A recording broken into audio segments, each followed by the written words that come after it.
அப்பதான் மக்களுக்கு பிடிக்கும். வணக்கம் மக்களே, நமது தோட்டத்தில் வாட்டர் ஆப்பிள் காய் காய்ச்சிருக்கு.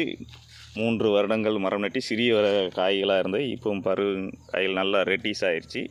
பாருங்கள் எவ்வளோ கொத்து கொத்தாக காய்க்கு, மணி போன்ற சைஸு பாருங்கள், நல்ல மணி போல் இருக்கும். கொத்து கொத்தாக காய்ங்க பாருங்க. தோட்டத்தில் எவ்வளோ பழங்கள் இருக்குது.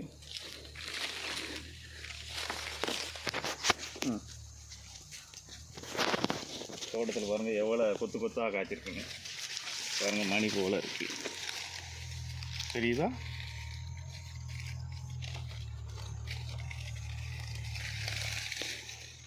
பாருங்கள் எவ்வளோ ஒரு குத்தில் எவ்வளோ காய் காய்க்குன்னு. 3 வருஷம் ஆயிடுச்சு. நல்லா காய் நல்லா பிடிச்சிருக்கு. இங்கே பாருங்க, இங்கே எவ்வளோ நல்ல ரகம். ஒரு வீட்டுக்கு ஒரு மரம் வளர்த்தாலும் இதுபோல் வாட்டர் கண்டென்ட் நல்லா சத்து உள்ளது. இதோட டேஸ்ட் எப்படி இருக்குன்னு ஒரு பழத்தை சாப்பிட்டு பார்த்து சொல்லிடும். இது கொஞ்சம் ரெட்டிஸ் ஆகிருக்கு. ஒரு பழம் சாம்பிளுக்கு ஒன்று சாப்பிட்டு பார்ப்போங்க. பாருங்க நல்லா மணி போல் இருக்குது. நல்லா சைஸை பாருங்கள், மணி போல் இருக்கும். இதோட டேஸ்ட் எப்படி இருக்குன்னு சாப்பிட்டு பார்க்கும்.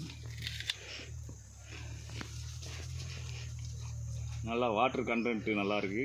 கொஞ்சம் ஸ்வீட்டு இருக்குது. ஒயிட்லேயும் லைட் ரெட்டு. டேஸ்ட்டாக தான் இருக்குது. தோட்டம்னு வைக்கும்போது ஒரு மரத்தை, வீட்டுக்கு ஒரு மரம் வளங்க, பிள்ளைகளுக்கு நல்லா சத்து உள்ளது. வீட்டு வாட்டர் கண்டென்ட் நல்லாயிருக்கும். வணக்கம்.